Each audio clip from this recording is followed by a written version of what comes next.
Hello, I am Paula Bennett and welcome to my new podcast, Ask Me Anything.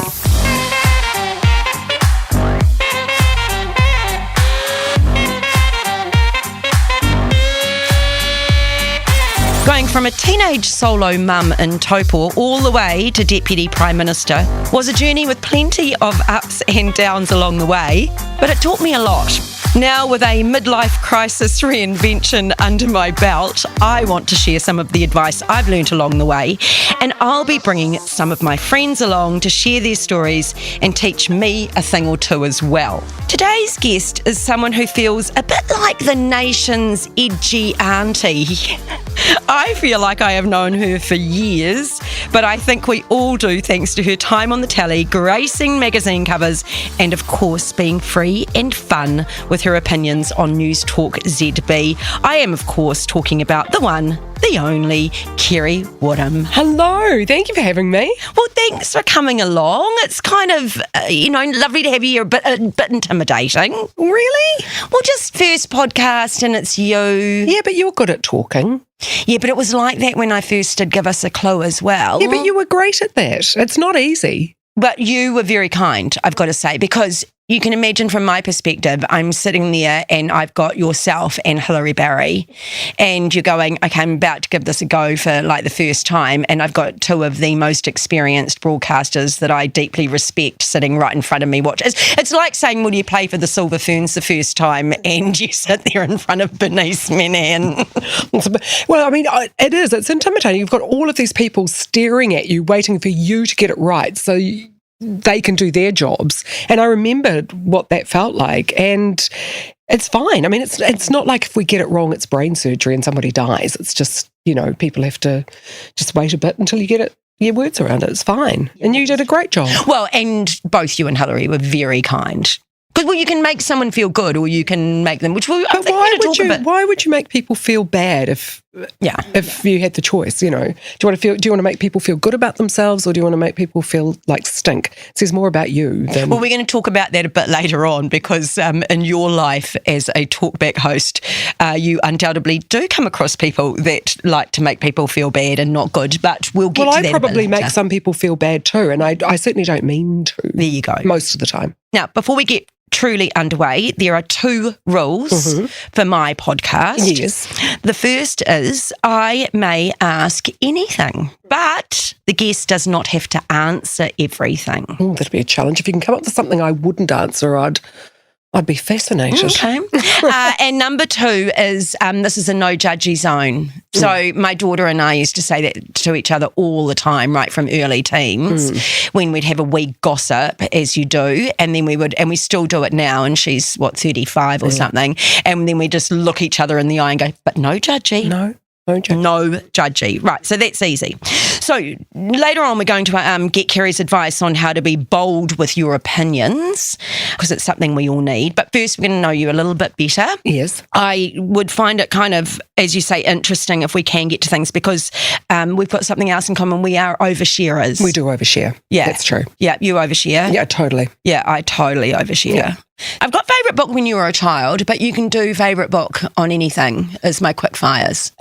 Favourite book when I was a child, loved murder mysteries, but I did read far too much of Wilbur Smith, which wasn't good for me. I was about 12, 13, because I thought women had to be leggy with long chestnut hair and pert upright breasts. And I thought, I don't resemble anything like a woman when I'm reading these descriptions. But wasn't he so clever in that you could see the scenery through his words? Through Africa, yeah. Yeah. I think for me, he was the first writer that I thought, wow, I can actually picture through his words. But it was because I read far too many classics before my time. Like, I remember reading War and Peace when I was 14 at boarding school. I had no idea about grand passions. So all of that was utterly wasted on me, really. I've gone back and reread a lot of classics, and they mean more now that I've been in love and had a bit of that. Yeah. Okay, if you could eat only one meal, that no weight gain, no nothing, what would the meal be? Oh, it would always be pastas. Would it? You love it? Love pastas. Can you cook it? Yeah. From scratch? Yeah. Oh, okay. You mean making my own pasta? Yeah. No, because I want to support artisan craftspeople. That's fantastic. Okay, these kind of going a bit together, so are you single at the Yes. moment? Yes. So would you ask someone out on a date? Never. You wouldn't? I don't want to ever go out on a date again. Oh, okay. No. I'm just glad I made a pig of myself when I was younger because I've got my memories. I was free-loving. Yeah. See, I remember when I was first on Talkback, I was 32 and a single mum, and this elderly gentleman expostulated afterward, having a bit of an argument. He said, I will not be lectured to by a common little slut. And I was like, oh. And that took me aback, and I was like, well, you say common little slut. I say fun-loving girl who made the most of her opportunities. It's all a matter of perspective, Yeah. And so, yes, and I think if you are going to be a common little slut or a fun-loving girl, I do think it's a good idea to get it out of your system in your 20s rather than your 50s, your late 50s. Well, and I was a teenager of the 80s, in my 20s and the 80s, and they were quite different times that people don't understand. No. But a few years ago, someone tried to do that nasty, rumour thing on us, as people occasionally do, and they tried to say that I'd been a prostitute in my 20s, and I was like, oh, goodness, if I'd only thought of that, I gave it for free. Exactly. A few drinks and the right only look. over in the amateur category, that's right. yes. Okay, so then what's your go-to party trick? Probably lip syncing to Paradise by the Dashboard Light. I'm word fantastic. perfect. Fantastic. Okay, so we've answered a few there, but I want to get to know you a bit more, Kerre, and I know those listening will. So as I said, we've got a few things in common. I think similar age. We've both brought up smart, sassy daughters. Well, mine is. Totally. What I've read She's about. fabulous. Yeah, absolutely. We have that tendency to overshare. Yeah. So we're both single mums for a while as well, and I don't know, I was thinking about what the hardest thing is about doing it on your own, because there's so many out there doing it on their own. Yeah, there are. For me, I think it was just, I've never felt like I was giving Kate what she deserved.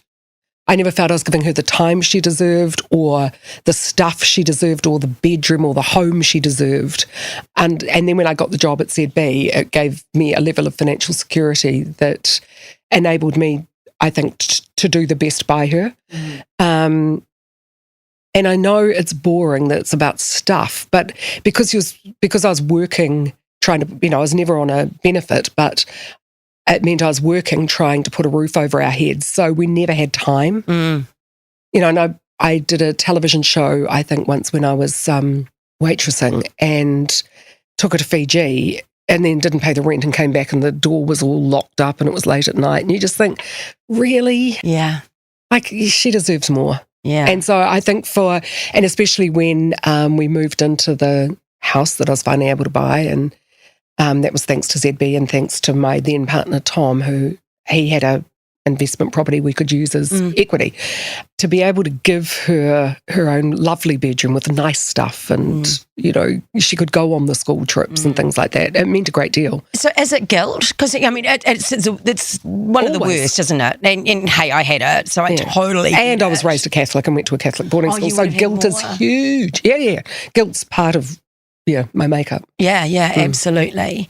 And so how do you get over that? Because it is a wasted emotion. It is a wasted emotion. Yeah. Well, eventually I had to stop. I just had to forgive myself, really, and it was just terribly fashionable, I know, but you just have to acknowledge that you tried your best, and sometimes it wasn't good enough, and it makes for an easier relationship when you're not constantly feeling in debt to your child, like, I owe her more. Yeah. I don't feel that now. No.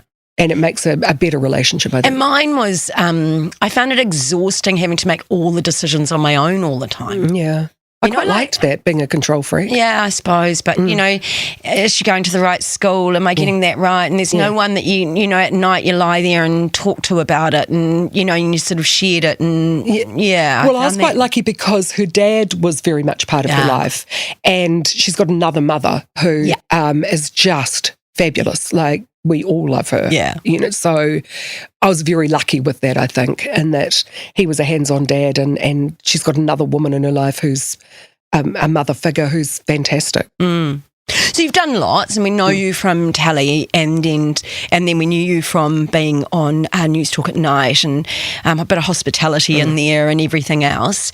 But, you've taken over from Leighton Smith. It's been a while now. Those were big boots. I mean, he had a very loyal following for many, many, many, many, many years. He was the longest serving, I think. Yeah. And you'd bought the place up north. So, were you sort of thinking you were going to slow down a bit, and then you've just got this amazing job? Because it is. No, because I was going to flounce off. I was going to go to the opposition because I got moved to afternoons from nights, which I didn't want to do. And then I had offers from the opposition in the past, and then got this great one. And so I was gone. In my mind, I was gone. I thought, if you're going to treat me like a work unit, I'll behave like one. I'll just go where I want to go. Where the market is, if you don't feel any particular loyalty to me, I don't feel loyalty to you. But then I got this great counter offer, which was fantastic, and I had a year off. Wow. Yeah, that's great. My year of living fabulously. It was great. Oh. So I feel, I was very lucky. That's bliss, isn't it? Yeah, it is. Yeah, that's very lucky. Okay, well, that's going to segue us nicely into opinions. So we're going to take a quick break, and then we're going to come back with Kerre, and we're going to talk about what it's like to be an opinionated woman in this world, and how other people can feel strong and give their opinions as well.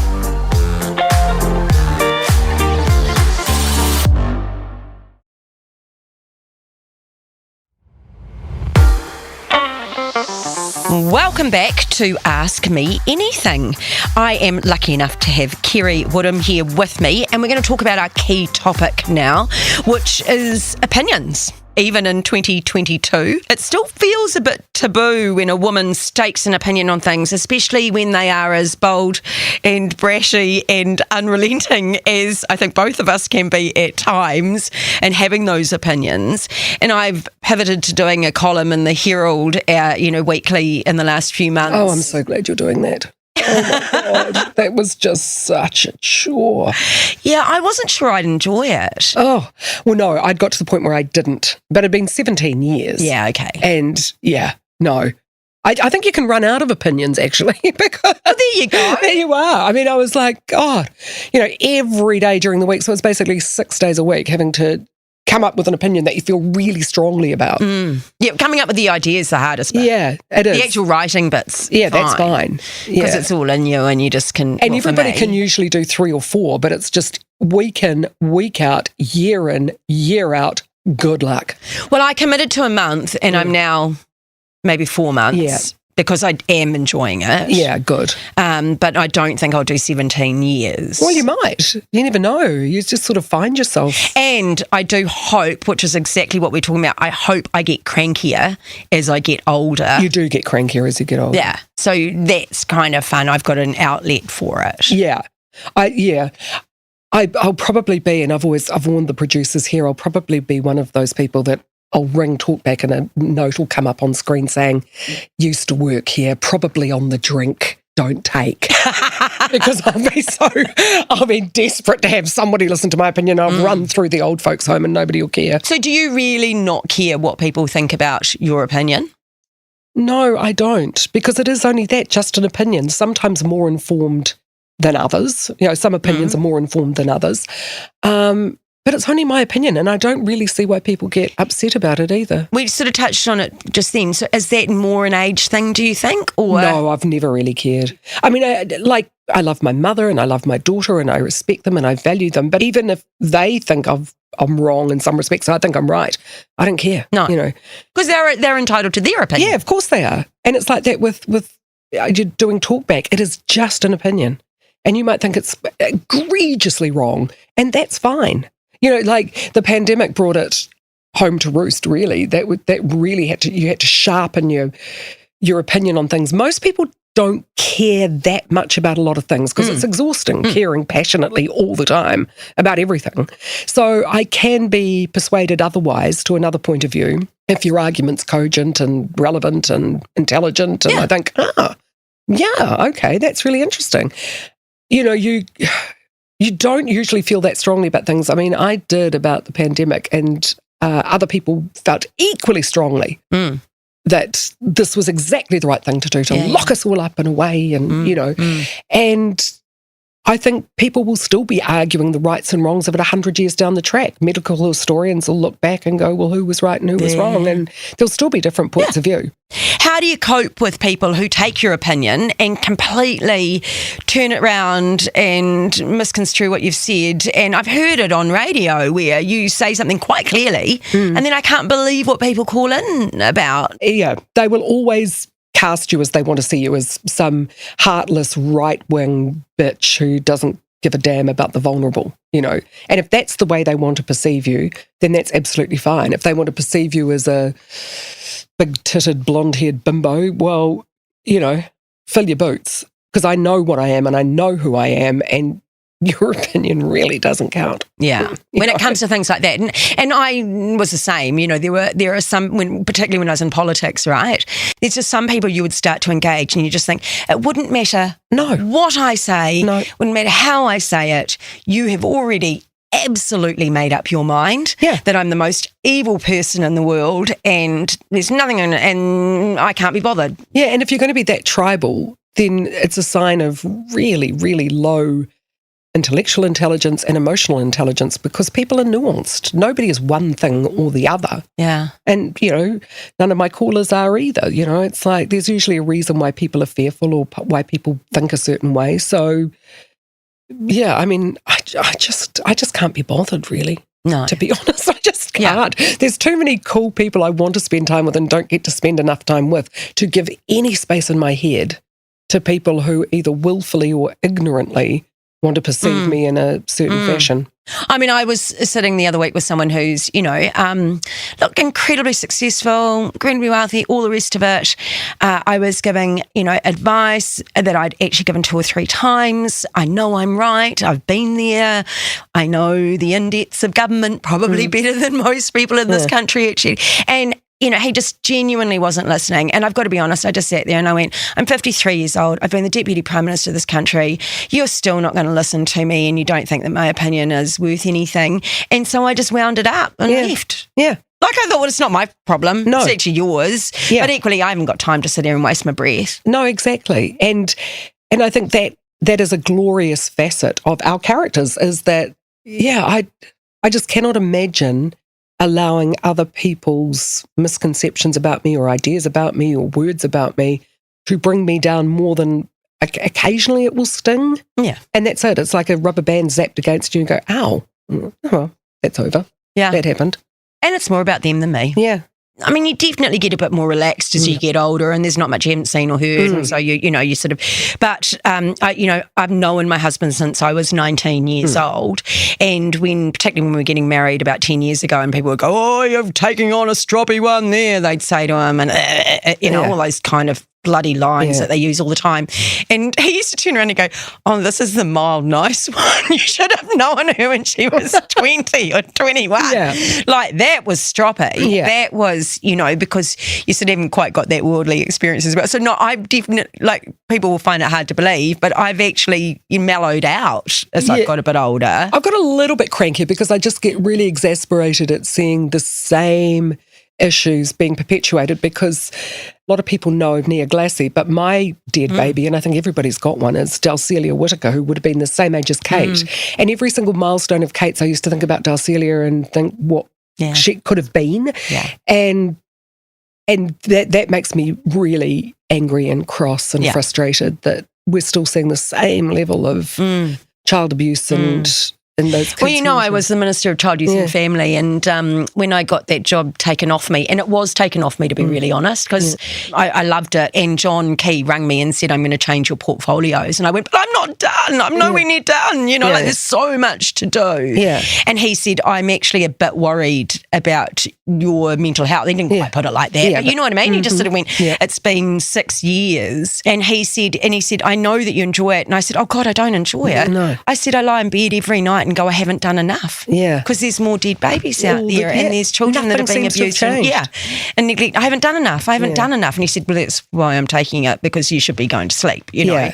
But I hear you. It was just, I never had a moment in that particular portfolio where you just went, yes, because there was just the next The next baby. Next baby and the next hundreds. And yeah, so I think that makes me cranky.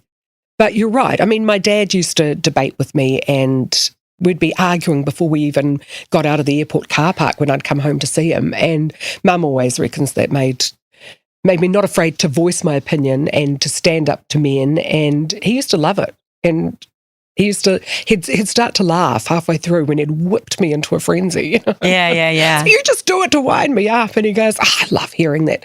Love hearing that education we paid for paying off. That's cool. Okay, so how do we help? And it's not just women, how do we help those people that are out there that don't feel confident enough to voice their opinions? Or, they'll be sitting there and they might be even shouting at the radio as they're driving along, listening to someone else who's called you. Yeah. Not, of course, you. No one would ever shout at the radio at you. But that's there. And we've all been in a room and then looked and just thought, God, was I so dominant that person didn't get to get a word in? Yeah, I know. I've always felt a bit guilty about that too. Are they just, what advice would you give to someone who is frightened and not so sure of themselves? There's a difference between a lack of confidence and I think a lack of speaking up, because that's not everybody's forum. That's not. You hope, and I mean, looking at the grandchildren, you just hope that you give them the confidence to say that if somebody says, let's get in the car and go into town when they've been drinking, they go, you know what? No, I don't want to. And you really want to instill that kind of confidence. Or if a woman is being abused or if a man is being put down constantly, that they go, you know what? I am worth more than this and I'm not going to stay in this relationship. It's knowing yourself and knowing your self-worth. I don't think you always have to speak up on every issue, but when it's passionate or when it involves your well-being or the well-being of people you love, you've got to find the confidence in yourself to care enough about yourself and the people you love. To make a stand. Older teenage boys, friends of friends kind of thing. And, one of them hadn't spoken up, in defence. And it didn't turn out to be an awful situation, but it could have, right? Yeah. So actually genuinely teaching him, it doesn't matter that you feel like you're being a bit of a dick. Yeah. Actually, this is when you stand up. This is when you get counted for. And also to know that, I think too, you've got to have people who have your back. Like when Kate was a teenager, I had Kez's cutthroat cabs all through her 10 years where she could ring at any time of the day or night and I would go and get her and it was no questions asked. Yeah. But there might be questions the next day. I remember asking a policeman when my daughter was about 14 or something, I said, what's the one piece of advice you'd give to a parent who's, about to go into these tumultuous teenage years? And he said, you're going to get one chance. She's going to reach out to you when she makes a mistake. Yeah. And how you react to that is whether she'll ring you next time. So it's not if she's going to make a mistake, it's whether she tells you and how you react. And I remember a couple of years later going out at 1 a.m. to pick her and her friend up off the side of the road in an unknown suburb. And on the way there, literally saying to myself, this is the moment. This is the moment. Swallow the rage. We'll deal with it tomorrow. This is the moment where it's great that you called me and that you're safe in my car. Yes, not absolutely. The lecture that I would like to give her all the way back. Yeah, exactly. But it was like when I rang Mum to tell her I was pregnant, because I remember my dad saying, if you ever get pregnant, don't bother coming home, which was pretty traditional for a Catholic father, and also because there'd been a family member who'd got pregnant and her life had been hell, as a result of keeping the child and being, it was horrible for her, and Mum and Dad used to have to go and deal with that. So I think that it came from a place of terror that this would happen to me and I'd have that same life. But when I did find out I was pregnant, I rang Mum on a Friday night because I knew Dad would be at the club. And I got Dad and I was like, ugh. And I said, where's Mum? And he said, she went to the races. And I remembered to tell her how pretty she looked, because she really did, Kerre. And I said, good for you, Dad. And he said, everything all right? And I went, And then I just blurted it out and I was, I'm pregnant and I'm really happy about it. And if you don't ever want to see me again, I understand. And he said, why would you say that? And you said when I was little, don't ever come home if you're pregnant. And there was a pause. He said, well, then what a stupid thing to say to my daughter. I love you. What do you need? Yeah. Straight away. Yeah. And that informs your relationships, doesn't it? When you know that people have got your back. Yeah. Yeah, it does. And I think that's, I was going to ask you for that sort of piece of advice that you would give to someone. And, I suppose I'd pick up with what you were just saying, in that doesn't it make you feel great when you know someone's got your back, and that we've got a responsibility to do that for others as well. Yeah, totally. Which was your point at the beginning when I started talking about giving this sort of thing a go, and you're like, well, when I've got your back, well, let's help, let's go. Yeah. God, imagine being alone. Imagine feeling like there was nobody that cared whether you lived or died. And I guess that's why there's so many young people who believe that, who think that there's nobody there for them. Whereas, as your dad pointed out, sometimes adults in particular just say some stupid things and don't really mean them, and will always have your back. And I remember doing a speech at Barradine at a fathers and daughters thing. I said to the girls, look, I told them that story, and I said, if you think your parents are going to disown you because of drugs or because of the boy or because of the pregnancy or whatever, give it a try, because you already think they're going to reject you. So if they do, you've lost nothing. But what happens if they turn around and say, and they do understand and they do love you? Just give them a try. Well, you've already given us some advice, which is take a deep breath and do things, and it's not brain surgery. But what advice would you give to up-and-coming broadcasters? Try everything. It's especially if there's, with multimedia now, there's so many opportunities, and you might think you want to be a host, but you can be a producer, you can, be in charge of content, there's all sorts of things. So try everything. Don't channel yourself into one direction. Don't be afraid to ask for help. And don't be afraid to make mistakes. I've learned more from my mistakes and made more of a career, I think, out of being a bit shit than I have about being excellent. I don't believe that. It's true. But laughing at yourself as well. Yeah. And just remember, with broadcasting, it isn't brain surgery. Yeah. If you make a mistake, what?